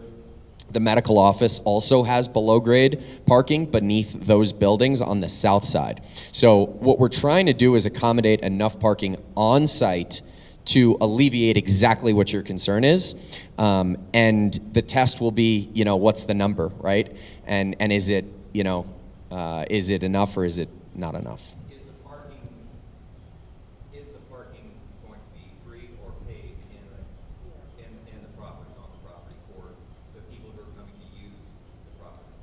Great question. So for non-residents, in our current thinking, the parking would be available to everyone on site. So so if you're not renting an apartment where you pay for a parking spot, other than that, the parking would be at this time free and on site. But that, you know, we need to have flexibility around that as it relates to the medical office and other things. It will be free for our members. So the YMCA also has their own integrated parking into their site, below grade, at grade, and above grade, and that will be free to their members.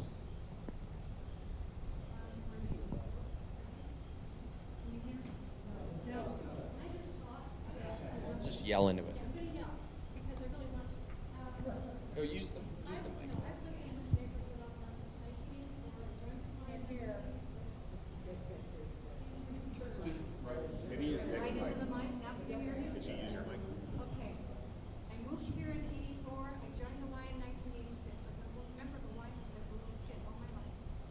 This building has been through so much transformation. I think it's wonderful. So I feel like there's not a problem we solved to begin with. But when I count between Dartmouth and Evans, there are 8 traffic lights now.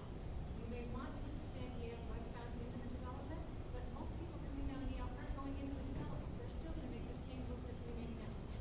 I currently live at University.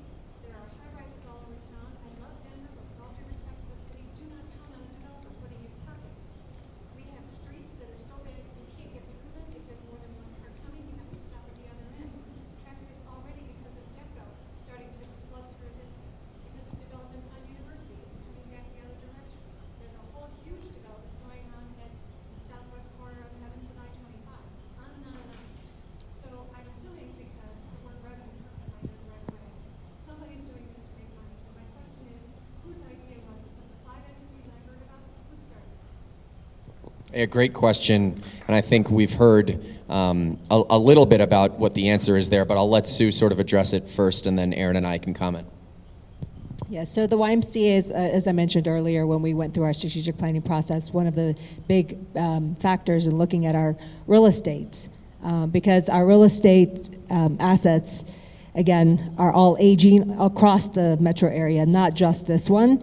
And we needed to look at how do we look at our real estate in a maybe different way. And so that's really what started it. And it was part of a study that we worked with GROW to help us determine, again, all throughout the metro area with all of our centers, what are the opportunities, what did we need to do to, again, look at the modern needs as well as the post-pandemic needs, and how we can really meet the needs of the community. So the YMCA started it. Yeah, and we, I'll speak for Aaron and Remat and Confluent, and myself. When we saw this opportunity to catalyze this site, and I mean, for me, it really comes down to providing the YMCA and this community with a new modernized facility. These facilities we know are not working for the Y and the members, and they're losing membership. And I want to see this community have an incredible, new, modern, great facility that can succeed on the Y's mission for the next 50, 60, 70 years. Hi. So, as a brand new resident to the area, and I am one of the 5 houses that you have been describing. We're at the corner of Yale and Jackson. We moved in February, and we didn't even know that this project was happening until I saw the sign go up in the yard just a little while ago. So we're still trying to wrap our heads around everything here. But you touched on our concern just a little bit briefly, but I feel like it's worth mentioning again.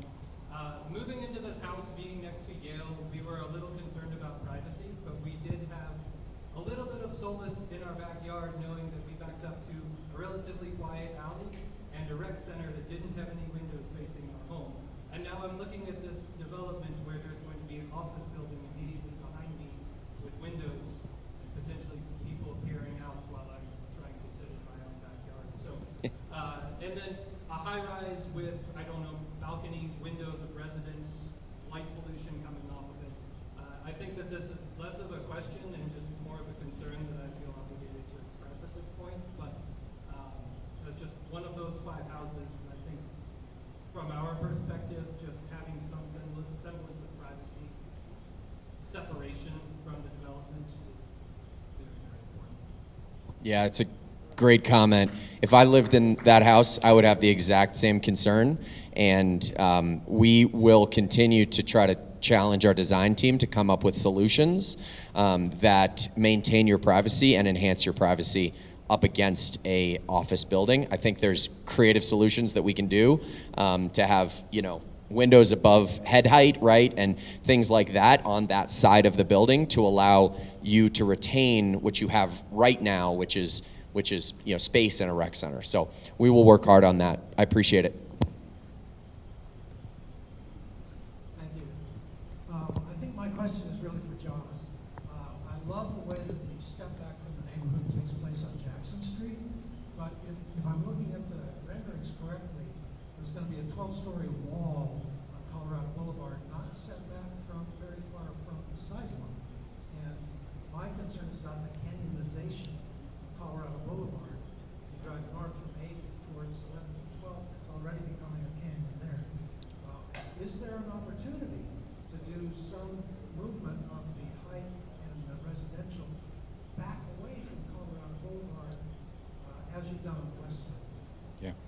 To answer your question, we're still studying that piece of the puzzle.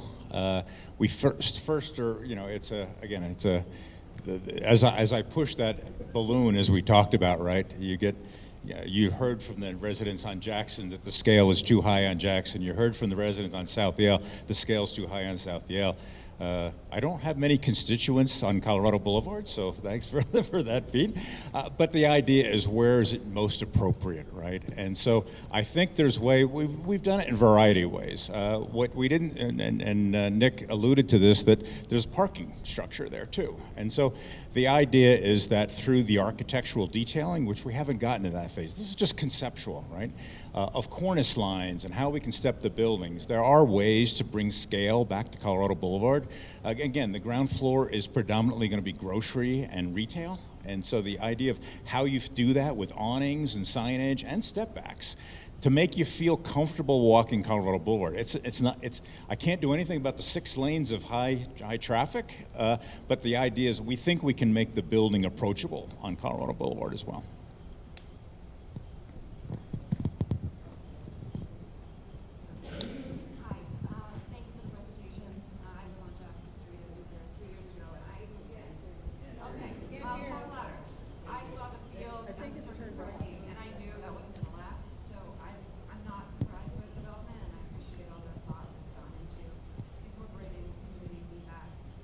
This mic seems to be louder, so I'm going to swap with you. I have a comment, then I'll get to my question. But change can be hard, but cities change, and I think that one of those renderings was looking into the entrance to the Village Green is basically from my driveway. So I look at that and go, wow, that's a lot of building. But I see a lot of trees, and I see a lot of conscious, planning and doing all the right things. And so knowing that principally these are the right moves to be making for this site, I think it's all appropriate. And I applaud you, and I hope you continue to take the community's feedback into account. My question is about the schedule. So you're in the LDR process now. There are going to be additional review processes after that. Can you talk a little bit about timing, shovel in the ground? Yeah, that's actually our last slide. So we're going to conclude Q&A and then talk a little bit about schedule, but I'll just touch on it briefly.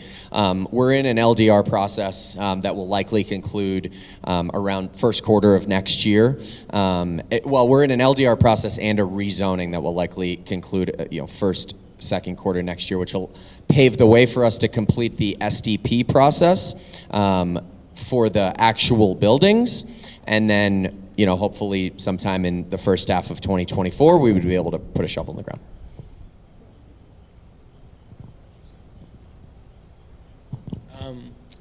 Greetings. I just want to say very interesting illustrations and conversation. I know the Y is pretty committed to advancing the conversation around climate change. What has the dialogue been around, the pollutants that are possibly going to be released with this level of demolition, and also the carbon emissions that will be elevated by building the materials for this type of build? Great question, and there's probably not enough time to go through all of the detail as it relates to that. I would say, generally speaking, we will follow all of the city, state, and federal regulations and guidelines around demolishing existing buildings and structures, and we will also follow the city's standards for green building practices, and as will the YMCA. But happy to talk with you more directly about that, because curious to hear your ideas.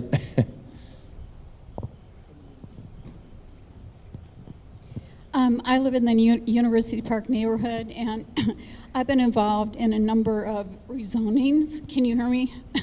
Sorry.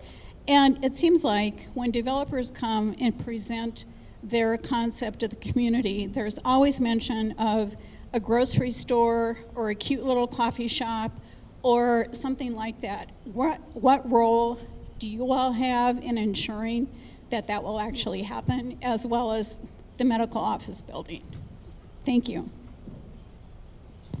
Yeah, this is one that hits super close to home for me, and I want to tell you just a brief story, and I encourage you to go visit the project. Confluent redeveloped about 5.5 acres at the corner of First and Quebec in Lowry in the new Boulevard 1 neighborhood, and that project is, I'm extremely proud of what we provided to the community there, because it has a sushi restaurant, it's got a yoga shop, it's got a barber shop, it has Logan House Coffee, which is a local coffee company. It's got a salad place, it's got a pizza place, it's got a taco place, it has a bank, it has a local market grocer. We're bringing Clark's Market down from Aspen and Snowmass and building the first Clark's in the city and county of Denver, outside of mountain resort towns, which we're really excited about. And then we're doing a Denver beer company across the street on a parcel we own next to the park. So if you want to get, and above that, we have 65,000 square feet of medical office space with the likes of SCL Health and other medical users that have been in that Lowry neighborhood for years and years and years. So if you want to see the type of project that this team delivers, that's a great example of what you can go look at here 10 minutes away from your house. And that's what we envision here. And we actually envision something even more innovative and advanced as it relates to the retail, restaurant, coffee shop, market, medical office, and multifamily offerings. Does that answer your question? Just adding to that, the fact that this is a partnership with the YMCA, part of our proposal to the Y, and I hope it's one of the reasons why they chose Y-Core to do this project, was that we really envision this as a health and wellness village holistically, not just the Y, but that every aspect of it, in particular the uses and the tenants, are going to complement that. So that's why we're really very focused on having tenants that are going to be healthy eating, healthy living. We're not looking for a ton of chain stores. We want it to be locally owned businesses, boutique, locally sourced, all these different kinds of things that really elevate the notion of a health and wellness village. And in partnership with the Y, in fact, the YMCA itself is going to be the primary health and fitness amenity for the residents of the residential buildings. So in that regard, it really is kind of a holistic health, fitness, mind, body, spirit notion, and we're signing agreements and covenants with the Y that's going to ensure that there are not going to be any tenants coming in that are conflict with their mission of health and wellness. So it's extremely important for us that we maintain that level of quality and health. Yes.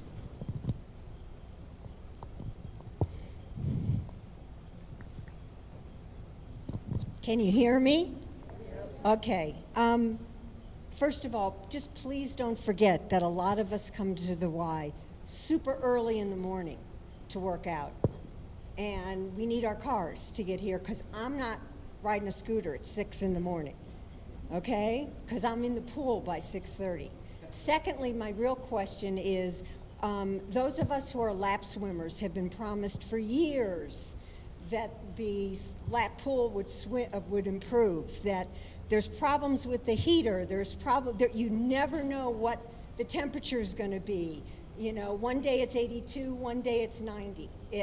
Literally, it's that kind of range. Is it too early to ask a specific question about the lap pool? Because often there's conflicts even between the aquatics classes and lap swimming. I was just in St. Louis. I went to a place called Lifetime. They have a lap pool, they have a pool for everyone to do water aerobics, and they have an outdoor pool. Not that I'm asking for that, but it was heaven to swim in a lap pool during the hours I wanted to go. I didn't have to work my whole life around the aquatics class. So please tell me something about how the lap pool is going to be improved. Great question, and not too early.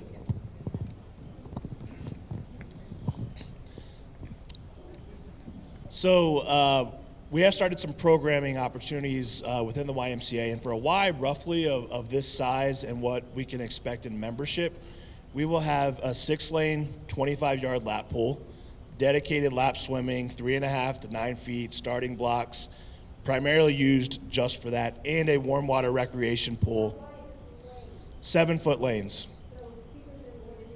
Bigger than what it is now.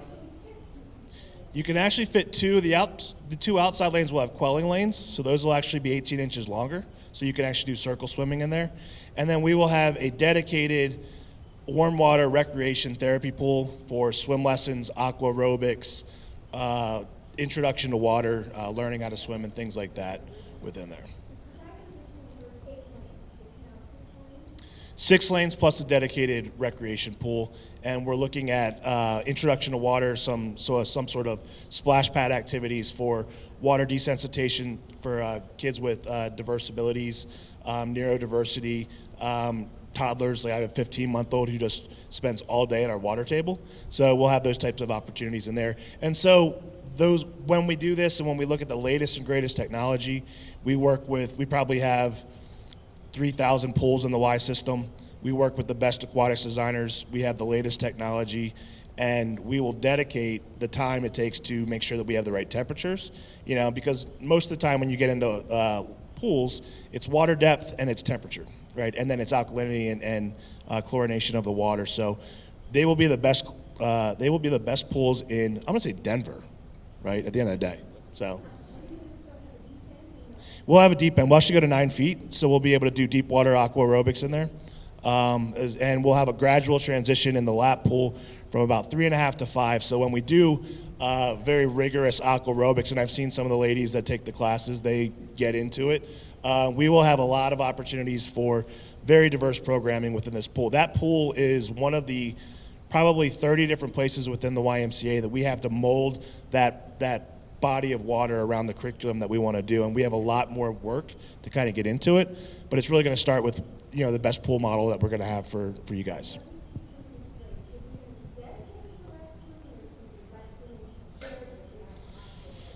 So most of the time there's always lap swimming lanes available. I can't say that there'll always be 6, but there will always be lap swimming available, and we'll be looking at opportunities for programming both pools in those areas.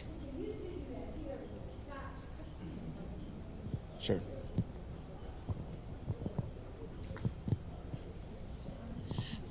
Let me just start by seconding what has been said by the first person, and also she did too. And that is, I look around the room and I can't imagine who's going to walk to the Y. Not me. Good. That's wonderful. You're going to get a lot of people here, and that it's just a comment. You said that this is your focus is to discourage driving. That's not going to happen. It's just not going to happen. People are not going to bike here in general, and they're not going to walk here. But my question is, if I understand it correctly, the Y's is giving up or selling its greatest asset, which is all the land except for where the Y building will be. And I do not understand how that is farsighted, to give up that land, the possible money that would come in from it if you were at least partnering with the developers, and to give up total control. Once it's sold, and the developers will be in charge, and you will have nothing to say about it because it isn't yours anymore. I don't understand why you wouldn't retain some of that, at least to maintain the Y itself. Memberships aren't going to do it. Donations aren't going to do it. You have an opportunity to have money coming in from the rentals and the various businesses, and you're giving that up, and I don't get that. Thank you very much for your comment. I'm going to let Sue address that. So we are selling off portion of the parcel or the acreage, but we are maintaining the parcel that we will be on. The Y is owned by the YMCA and the land that it's on. We are, and I think Aaron alluded to, that there's actually revenue coming in from the development to the Y by ensuring that every house, every door, if you will, they will pay a fee for them to actually use the YMCA. So there is revenue through this for long-term sustainability. So, you know, for us, we are maximizing the value of the land in order for us to build a new Y. I will just share for those of you who are members, during the last renovations that we had, which was $8 million, the YMCA was only able to raise about $3 million of the $8 million. So we had to finance the other. So the challenge that we have as an organization is that it's not to build a new state-of-the-art YMCA that will accommodate new programming. While we've done some improvements, and just to respond to an earlier comment, our memberships have been growing. I mean, certainly we lost membership during COVID. We lost 50% of our membership, and we're now coming back up, and we are seeing an increase in our family memberships coming back because of the changes in the programming that we're doing. But the challenge is we do not have the appropriate spaces for us to do advanced programming that we need to do. For example, like art, dance, computers, technology, some of those other things that the community is asking for. And so we want to be able to provide those types of programming other than just the fitness, because again, as a third place, we want to have a place where people can come out, feel like they have a place to hang out and do absolutely nothing except watch their kids, but we have a comfortable environment for them to do that. But they want to have their kids to come in and do art or dance or some of the additional programming, but also offer our active older adults additional programming there as well. So for us, adding a track, for example, indoor track, enlarging this gymnasium because of youth sports and the demand for youth sports, and being able to provide that. Massage, providing other services that we are currently not able to do because of the configurations of our building. Just to add to it, I so appreciate your comment. I totally get your concern and your fear, because it is well placed. Most developers, most developments don't really take in consideration who they're building around or next to. This was a highly competitive solicitation process that the YMCA spearheaded. And I think that, and I'd like to think that one of the reasons that our team was selected is that we were proposing an equilibrium. We were proposing a symbiosis between the private development and the YMCA, where there's a balance there, there's a connectivity there, where for the next 99 years and beyond, the YMCA and the development around it are going to be a whole community, Y Colorado Village. So my hope is that what's built here is a community with the Y at the heart of it, where it's all very complementary and symbiotic.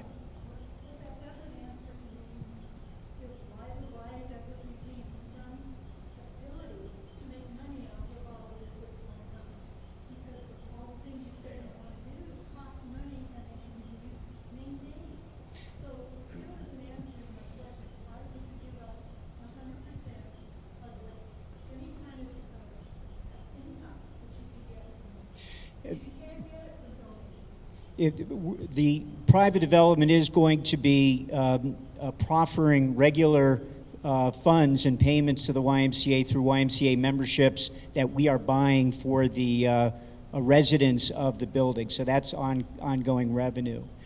But then the other question is, currently it's a bunch of parking lots where there's no revenue being generated.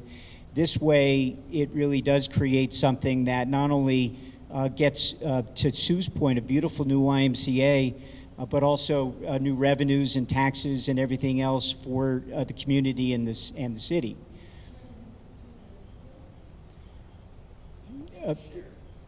Shared revenues.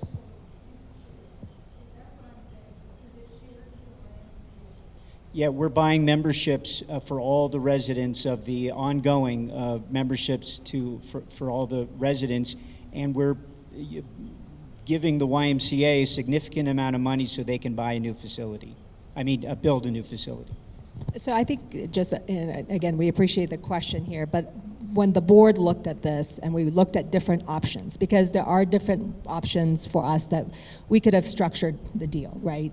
And so really what we looked at is how do we maximize the purchase price for us to be able to make sure that we're building the new YMCA, but also maintain autonomy as a YMCA in order for us to be able to continue to grow. And really looking at that long-term sustainability for the organization by creating flexible spaces. These buildings were not created with flexibility in mind. And the fact that we already need about $15 million to continue to operate this campus, which right now we do not have, and to your point, there is not anything that we are able to, like donations are not going to help us, to get up to that level. So the board looked at multiple ways and they decided on this arrangement that we worked out with the development, so.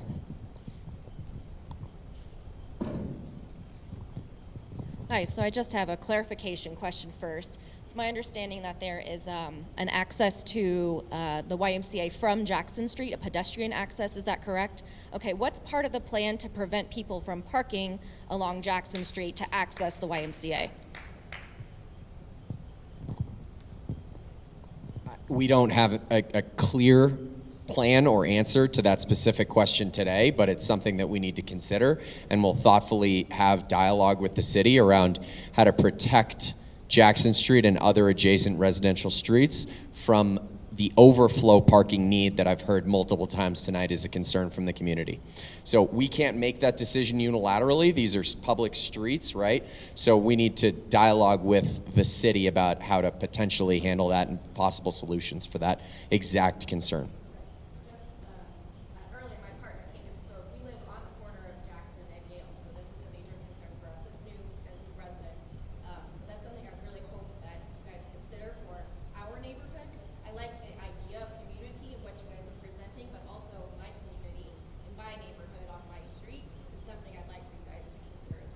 Yeah, absolutely. That's top of mind for us. Thank you for the comment.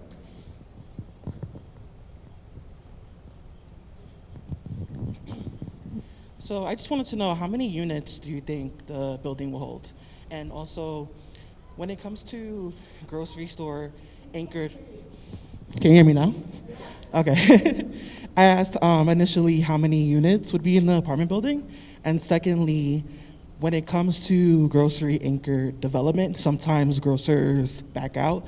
What's another plan for that? And why did we choose a grocery store to begin with? Two great questions.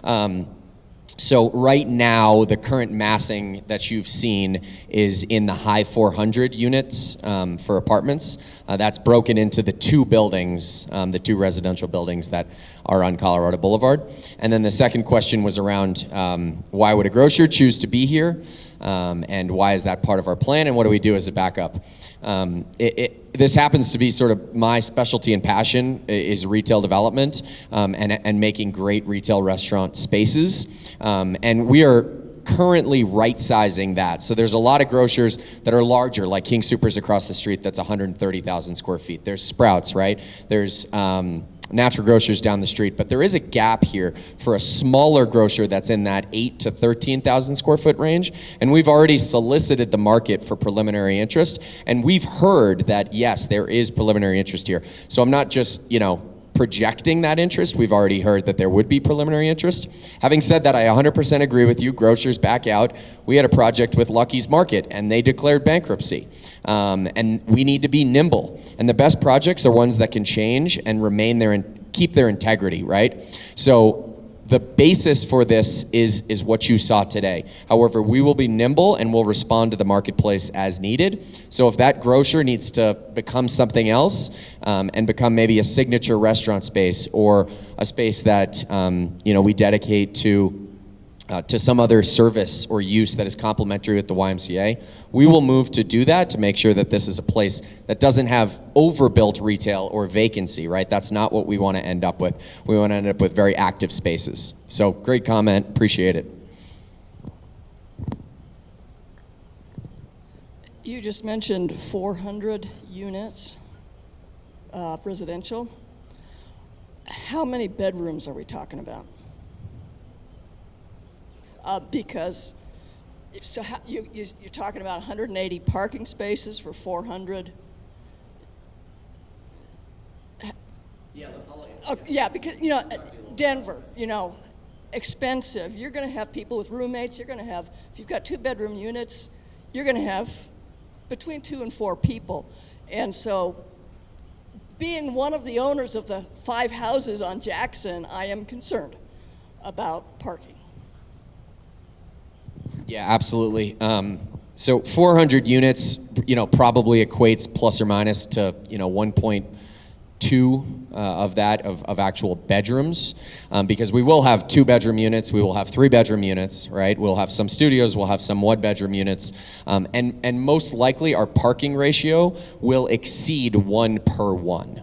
So if there's 425 units, there's going to be 425 plus parking stalls to equate for that. Now there are other tools that the city provides to provide reductions and shared parking and things like that. But to make the residential successful, we will meet the market to make it successful. And that we know the projects around here generally need 1 per 1 or in excess of that. So that's what we'll program and build to make sure that it's marketable. That make sense? Thank you. Sorry to do this. I'm Sean Maley. I work with CRL Associates. We're a zoning consultant on the site.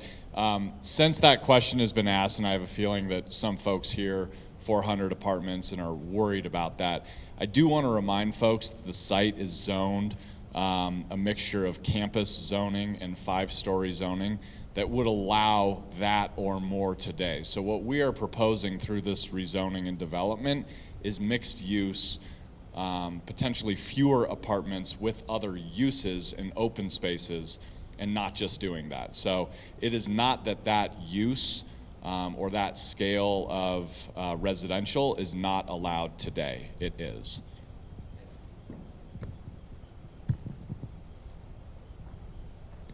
Thank you and a good evening. My name's Jack. I'm a great fan of the YMCA and have been a consumer of the YMCA services for many, many years. I can get into that, but I'm not going to because my wife will kill me. And anyway, my question is, I have learned over the years that the YMCA serves an enormous constituency. It's very hard to quantify. And in order to serve that YMCA and continue the service, if anything, expand it like Sue wants to, how are you quantifying that or inventorying that constituency? Because I'm in this building 5 days a week, and I feel fortunate that I can do that. Now, when I'm here, I see all kinds of people. There are people that have been in the neighborhood all their lives. There are some people who have recently arrived in our country. There are some people that are empty nesters. And I suspect there'll be some people that are no nesters. Now, in order to, seems to me, in order to serve all those constituencies, you got to know who they are. All right, so now, what I would suggest, if you haven't already figured this out, come and, those of you who don't spend a lot of time here, spend some days with us. And if you make yourself known to me, I'll get you introduced around, and maybe you can take some classes with us, and I think you'd enjoy it. But anyway, the thing that I'm asking you to do, please inventory all of your constituencies and build a building that will serve them. We've heard all about the residential and the commercial and retail. That's great. And the public spaces. But I want to know about the YMCA building. That's my loyalty, and I'm fortunate to be able to have it in our neighborhood, but do it right. Who wants that? All right, who wants to? Thank you, Jack.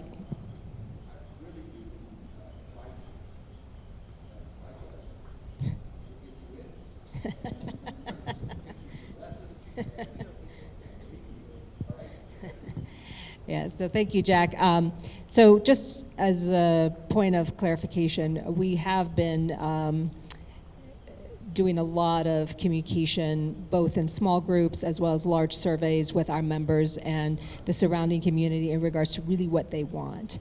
We can do more, and we'll continue to do more. We are actually in the process of finalizing the design, and we will bring it back, and we will actually have a separate session, because what I've learned from these community meetings, you have maybe some neighbors who don't have a lot of alliance to the YMCA. They might be interested, but I think our members, what I'd like to do is to have maybe a separate meeting to talk about the new YMCA and walk through every nook and cranny of what we're envisioning, and to really walk through more the vision behind it and the programming, so that the members could provide more feedback before we finalize the final plans. But I think that, and we have had some of those, but we need to do more of them. And, you know, again, everything that we've done has been informed by feedback. It might not be everybody, you know, and that's why we send out the surveys on a quarterly basis. We're trying to increase the flow of communication, and our staff, our constituency. So we'll continue to do that, and that's a promise from me. So being a part of GROW, we're kind of the data nerds, and I will tell you that understanding YMCAs, and there's 2,658 across the country. There's more than Target has. It's more than Home Depot has in all of North America. You get into a lot of the data and the demographics, and what we know drives YMCA membership is parking. We understand that as though we love everybody to have many options to come to the Y, we serve a very broad range of folks who come from 5 miles away, 7 miles away, et cetera, right? So when we look at our primary market area, we can't sustain ourselves on just the 3/4 of a mile walking radius, right? Parking is the #1 reason people will join or leave a YMCA. Number 2, treadmill with your name on it, right? Fitness center, spot and studios, yoga, aqua aerobics, and the 4th one is youth development spaces, so child watch. My kid doesn't want to come to the Y because he doesn't want to be in the baby room. He's 8 years old, right? We don't have anything for them to do. So we have to make sure that we take care of that core values.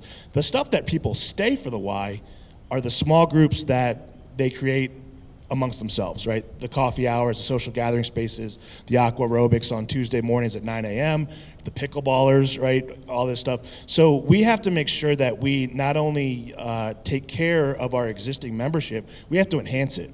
We also have to acknowledge that when we start looking at adding members, we have to make sure that we are not displacing members, right? And so we look at a lot of things, what we talk about as a My Y experience, which means that if I'm training for a triathlon, believe it or not, I'm not, Sue is, or I have 3 kids that all have stuff to do, or my grandmother's coming to visit, that we have a Y experience that is different, and that can be separate from, you know, somebody squatting 400 pounds within there. We also have to take a look at what a modern post-2020 YMCA looks like, and as that destination hub, it's not as much a transaction, you know, coming to swim laps in a pool or coming to do a yoga class. It's somewhere that you can come and spend 2-3 hours with us and have multiple things to do. And to be able to do that, we have to have all those little nooks and crannies that people love about the Y in an enhanced environment that's going to allow us to serve people. Because it's not really about revenue, although revenue does do all the things that we do as a nonprofit, like scholarshiping kids to swim lessons and everything else. It's about impact and engagement. And we look for as many people to engage with us as possible, whether it's just sitting on a bench outside or coming to our Y every day at 5 o'clock and making sure that we take care of everybody that wants to be a part of the Y.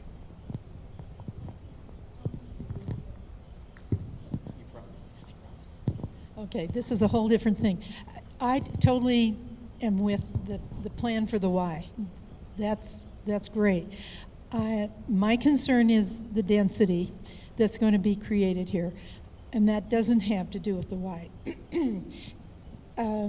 as I go drive around town, and somebody's already said this, there are multiple units going up, hundreds of places, and they are many apartments and lots of people. And I'm just concerned that even though it is okay to have even more units than 400 units, that doesn't mean that it should be happening. It's okay, it's allowed, but that's a lot of people and a lot of cars and a lot of carbon and a lot of everything, a lot of water usage, a lot of everything that is concerning to me. I don't know that we need to make more density. I don't know, 400 units sounds like a lot to me. And I would say, if you haven't done it yet, lower it down. And when you say it's affordable housing, affordable to whom? Are people going to come from under the bridge and live here? I don't think so. I'm not sure I heard a question there, but just comments. So thank you for the comments. Yeah. Yeah, we appreciate that. Yep. Sure. Yeah, we'll continue to evaluate that as it relates to the real purpose and mission here is delivering a new YMCA facility. Thank you so much, everybody.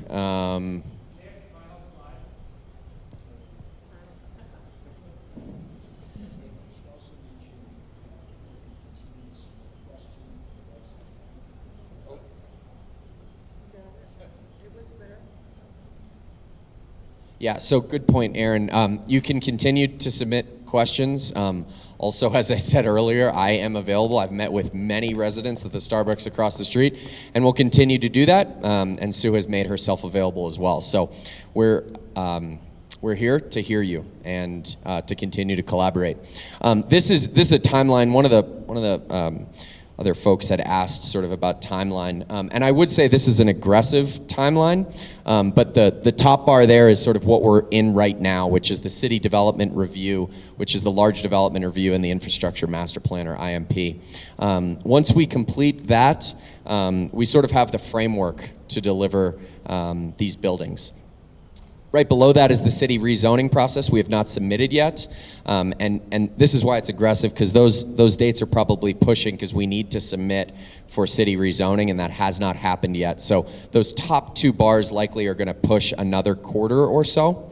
And then below that, once those two processes are completed, we have the YMCA and the private buildings actual site development plans that get into the city, building plans that follow that allow us to get final approval for buildings that can come out of the ground. So what you see on the next bar, the light blue bar, is that's city-specific, site-specific site plan review. And then once that is completed, that opens the door for construction. And right now we're planning on construction to start as soon as possible, but in 2024, hopefully, for the YMCA to open ideally in 2025. That's it. Thank you very much for your time this evening.